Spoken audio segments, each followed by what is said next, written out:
주님께서 여러분과 함께 요한이 전한 거룩한 복음입니다.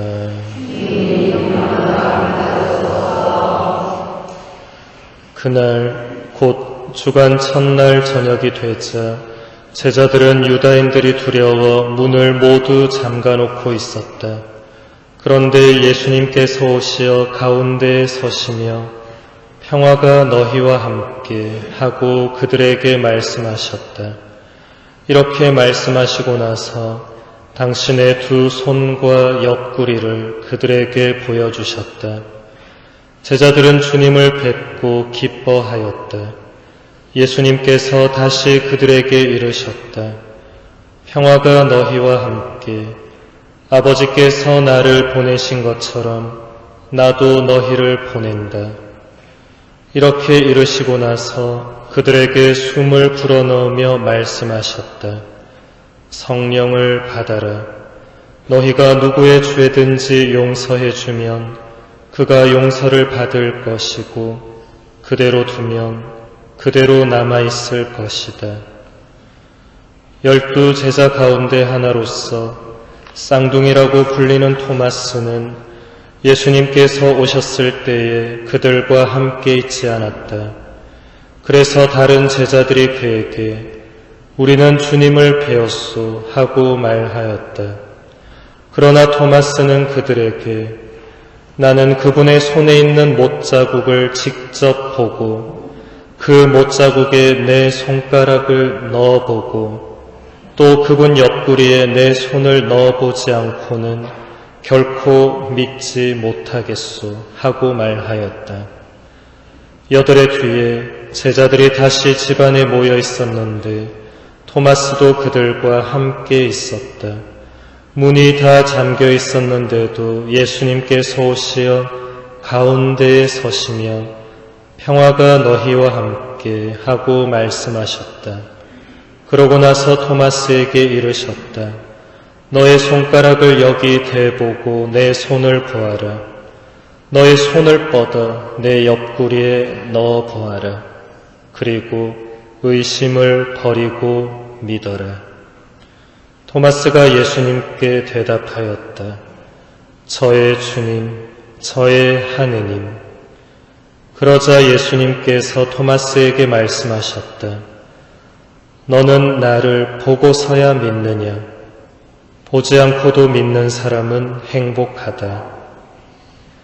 예수님께서는 이 책에 기록되지 않은 다른 많은 표징도 제자들 앞에서 일으키셨다. 이것들을 기록한 목적은 예수님께서 메시아시며 하느님의 아드님이심을 여러분이 믿고 또 그렇게 믿어서 그분의 이름으로 생명을 얻게 하려는 것이다.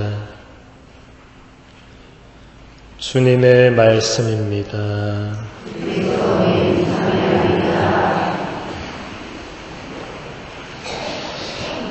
참 예수님, 성 요한 바오로 2세 교황님은 지난 2000년 대희년 부활 제2주일에 하느님의 자비에 대한 신심이 매우 깊었던 폴란드 출신의 파우스티나 수녀님의 시성 미사를 거행했습니다. 이 미사에서 교황님은 모든 그리스도교 신자들에게 성녀를 본받아서 특별히 하느님의 자비를 기릴 것을 당부하셨습니다. 교황님의 이 당부에 따라서 교회는 그 다음 해인 2001년부터 지금까지 계속해서 부활 제2주일을 하느님의 자비주일로 지내오고 있습니다. 요한 바오로 2세 교황님은 교황님이 되신 지 3년째 되던 해인 1980년 11월 30일 대림 제1주일에 자비로우신 하느님이라는 제목의 회칙을 세상에 발표했습니다. 지금부터 이 회칙의 내용을 간단하게나마 함께 살펴보도록 하겠습니다. 교황님은 회칙을 다음의 말로 시작하고 있습니다. 예수 그리스도께서는 자비가 풍성하신 하느님을 우리에게 아버지로 계시하셨습니다. 하느님을 드러내시고 우리에게 알려주신 분은 바로 하느님의 친아드님이셨습니다. 교황님의 말씀대로 예수님께서 하느님을 우리에게 아버지로 계시하신 후부터 하느님의 백성은 하느님을 아버지라고 부를 수 있게 되었고 또 그렇게 모실 수 있게 되었습니다. 물론 하느님은 예수님이 이 땅에 오시기 이전에도 만물을 창조하신 분이시고 이스라엘 백성을 보살펴 주시는 아버지이셨지만 아무도 그 누구도 전능하신 창조주 하느님을 감히 아버지라고 부르지는 못했습니다. 예수님이 오셔서 전능하신 창조주 하느님이 사랑과 자비가 가득하신 아버지라고 알려주심으로써 그 이후에 모든 하느님 백성이 하느님을 아버지로 알고 믿게 되었습니다. 이어지는 회칙의 사항에서 교황님은 이런 말씀을 하시고 있습니다. 우리의 죄는 인간의 비참함을 이룹니다. 구약의 백성은 이집트 탈출 때의 황금 송아지를 만들므로써 이 비참함을 느꼈습니다. 주님께서는 백성이 계약을 깨뜨렸을 때에도 스스로 이겨내셨습니다. 주님께서는 모세에게 주님은 자비하고 너그러운 하느님이다. 분노에 더디고 자애와 진실이 충만하다 하고 엄숙하게 선언하셨습니다. 이 핵심적인 계시로 선택된 백성과 각 개인은 죄를 지을 때마다 주님께 돌아갈 힘과 용기를 얻었으며 주님께서 일찍이 당신을 두고 계시하신 바를 주님께 상기시켜 드리면서 그분의 용서를 빌었습니다. 교황님의 말씀대로 우리는 늘 죄를 지으면서 하느님과 맺은 계약을 깨뜨리며 우리의 비참함을 깊이 느낍니다. 그럼에도 불구하고 하느님은 분노에 더디시고 자애와 진실이 충만하신 분, 자비하고 너그러운 아버지이시기에 우리는 죄를 지을 때마다 주님께 돌아갈 힘과 용기를 얻으며 주님의 용서를 간청할 수 있습니다. 그리고 하느님은 언제나 그런 우리의 간청을 들어주십니다.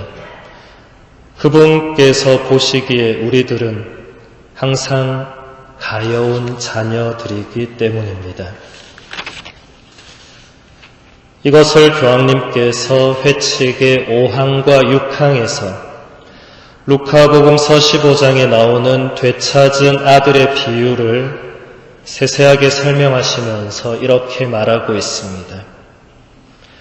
이 단순하고도 뜻깊은 비유에 나오는 아버지의 모습이 아버지이신 하느님을 보여준다는 것은 의심할 여지가 없습니다. 탕자의 아버지는 아버지 된 도리에 성실합니다. 언제나 아들에게 쏟아오던 그 사랑에 끝까지 성실합니다. 이 성실함이 비유에 잘 나타나고 있습니다. 아들이 유산을 다 날려버리고 돌아오는데도 서슴없이 집안에 맞아들이는 행동만이 아닙니다.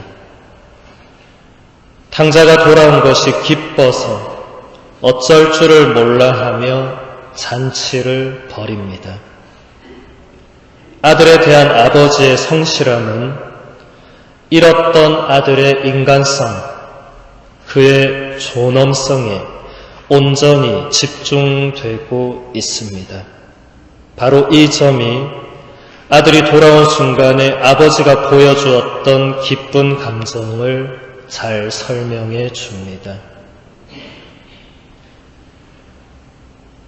하느님의 아버지로서의 성실함이 죄인인 우리가 하느님께 돌아갈 수 있는 근거가 됩니다. 죄를 지은 우리가 하느님께 돌아가면 하느님께서는 너무나도 기뻐하십니다. 왜냐하면 하느님은 우리가 죄를 지으면서 잃어버린 우리의 인간성, 우리의 존엄성에 온전히 집중하시는 아버지이시기 때문입니다. 우리가 하느님을 그렇게 자비하신 아버지로 알고 또 믿는다면 우리가 아무리 큰 죄를 짓는다고 할지라도 하느님께 돌아가지 못할 이유란 존재하지 않습니다.